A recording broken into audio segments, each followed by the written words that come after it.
So this is my 10 years and 10 minutes challenge, and for what it's worth, I still think of my friends from high school and college a lot, sometimes in an unhealthy way. If I have a legit attachment disorder, a form of OCD. I just have a hard time letting go of things and people, and so the people I've been close to, I think about all the time, and I hope you guys are doing all right, and thought I'd just share some history. And so after college, or after high school, I went to college at the U of A and studied anthropology and history and literature, and really loved that. I love learning about different people and different cultures, and I would go to a different every other week. I'd visit a different group, whether it was I'd go to the mosque and hang out with the imam there and meet the people and just learn about that. I'd go to the Occam's Razor atheist group and get to know those people, and I'd visit all kinds of different churches, from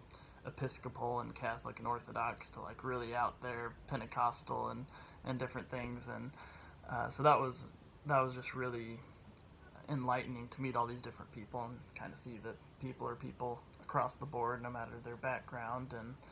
And I did lived in a dorm, and I loved that. There's just nothing like dorm life, and people are always down to do something. And I had a random roommate who ended up being like one of the best guys I could have asked for or imagined. People ask if we were brothers all the time because we just got along so well and had a good chemistry. And yeah, throughout college, I only went 2 years, and throughout that span, I'd made some really bad decisions. I guess everybody makes bad decisions in college, but like pretty bad, like life altering decisions that uh, ended up hurting a lot of people, both like physically and emotionally and spiritually. And at the time, I would use some of my childhood trauma as an excuse for why I had these toxic behaviors, whereas now I'd probably just take full responsibility for different things that had happened and that I did.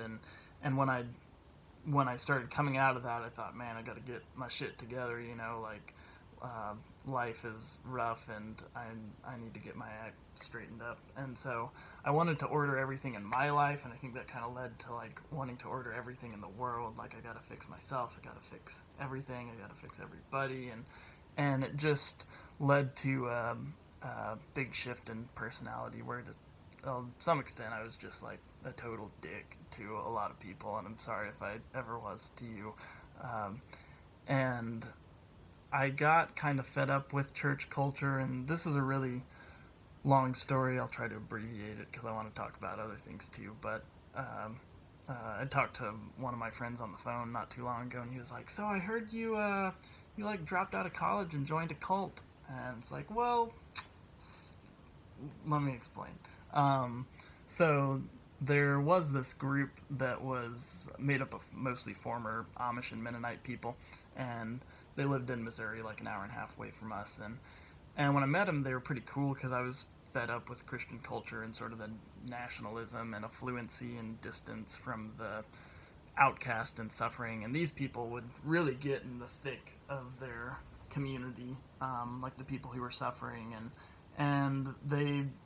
um, they just had a real radical devotion to community. And there weren't all the gimmicks that I was used to, of like they didn't have an offering plate because they just, like, they knew each other so well. They knew if there were needs, and the pastor was a pauper who lived in a closet basically and had a full-time job and everything. There was just no money really involved in the church other than going to people's needs in the community and in the church. And I just thought that was really, really neat. And they had a really strong drive for doing good to people who would wrong you, and that played out in very radical ways. Like, a guy even burned down their church, like a guy they were trying to help, and not only did they not press charges, but they helped him get into a program, and now he's better and married with a wife and kids and things. And so yeah, sure, this group had its own issues, but they were compelling enough. I was like, what am I doing with my life? I'm 19, I have no discernible skills,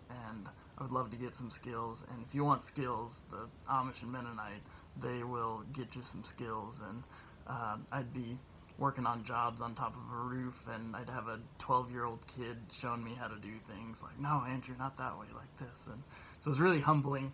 Um, and I definitely thought the whole time, like, oh, there are some culty elements here, but then I felt like I'd just grown up in the socially acceptable cult of evangelicalism, and might as well just have a change of my culty scenery and try something new. And so it was a really great experience, and but it was fiery. Of again, I was a total dick in a lot of ways, and kind of feeling out like, who am I? What's life? What's this all about? And yeah, I made plenty of mistakes, and I wouldn't really change things, the path that I took, but I'd certainly change how I interacted with people or how I said things. Some things I just don't even agree with what I said or thought, obviously. And yeah, so from there, let's see, I wrote down some notes to kind of keep me on track. Yeah, so within a month of me dropping out, I met my now wife, Alexis, and a mutual friend introduced us. So this was in 2013. Our 8-year friend anniversary will be in a couple weeks here, and yeah, it's really interesting now to think about how, from the point I met Alexis to the point we got married, we were such different people, and then now from the point that we've gotten married to now, we're such different people, and just it's just really strange to me. Life is wild, and so we started dating, and I thought she was really cute, obviously, and she was just really fiery and passionate, and I liked that because I'm a fiery and passionate person. And I'd moved into this place. I'd come back from this group in Missouri, mostly because I wanted to be around for the last years of my grandma's life, and I lived in this place called the Help House and helped manage it. It was this big 6-bedroom house, old house in Fayetteville that kind of like a halfway house, people from every kind of background imaginable, and met so many people through that, like had 30 plus roommates in 3 years, and that's just the people who paid rent, not even the people who would like come in and stay on the couch for a week or whatever. And so that was another really enlightening experience, just meet all these different people from different backgrounds and cultures and see that humans are humans across the board. And I definitely got taken advantage of a lot while I was there because I was naive and lost a bunch of money. And so when I ended up getting married, I had like $300 in my account, which was kind of embarrassing. You're supposed to be like a provider and all that kind of stuff, but it worked out, and we got married. And I know people say cheesy things like, "Oh, she's the best thing that ever happened to me," but I've really thought long and hard about it, and I'm a pretty objective person and try to really mean what I say, and she really is like the best thing that's ever happened to me, and I'm very thankful for her place in my life, and hope that I can be as helpful to her as she is to me. And we went on, instead of blowing all our money one week in Cancun, we went on a 2-month road trip all summer, all throughout the Black Hills and South Dakota and some in Minnesota, and that was incredible and challenging too, because on road trips everything goes wrong.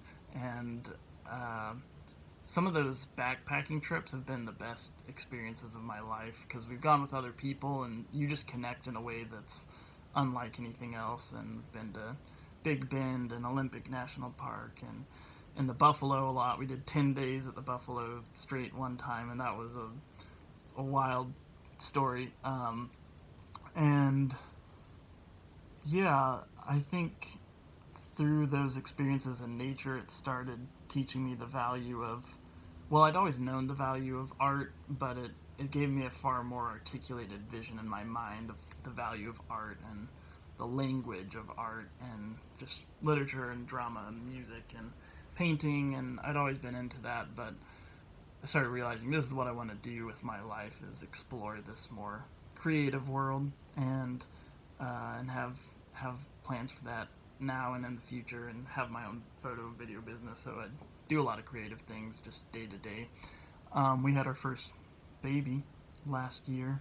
He was born 2/20/2020, which is a lot of fun. The same day as Frederick Douglass and Kurt Cobain, and so that little guy's been being a father still hasn't really, it doesn't compute to me, and it's like a year and a half now. But I love that little fella, and it's, yeah, I'll have to write sometime like just what it's meant to me in so many ways and how it's impacted me, and I hope to be the best dad I can be. And um, honestly, like 2021 has been sort of an all-time low for me, even with all these things, for a number of reasons. But and I guess a lot of it is part of maturing is figuring out how to deal with life not going your way or being what you expected it to be, and just it's kind of made me sort of cynical and feel pretty nihilistic and depressed. But I've been getting help for that, and yeah, I'm trying to do more with my life, and I'm even pretty determined to, by the time turn 30, I want to have my work set up to where I can maybe just shoot gigs and not process them, and use that whole year to do a creative video project, documentary type thing. And so uh, that's as best as I could summarize 10 years, and I think I'm a little over time, but hopefully that was of interest, and hopefully I'll hear some responses from people who'd like to share some about their life and history. So, adios.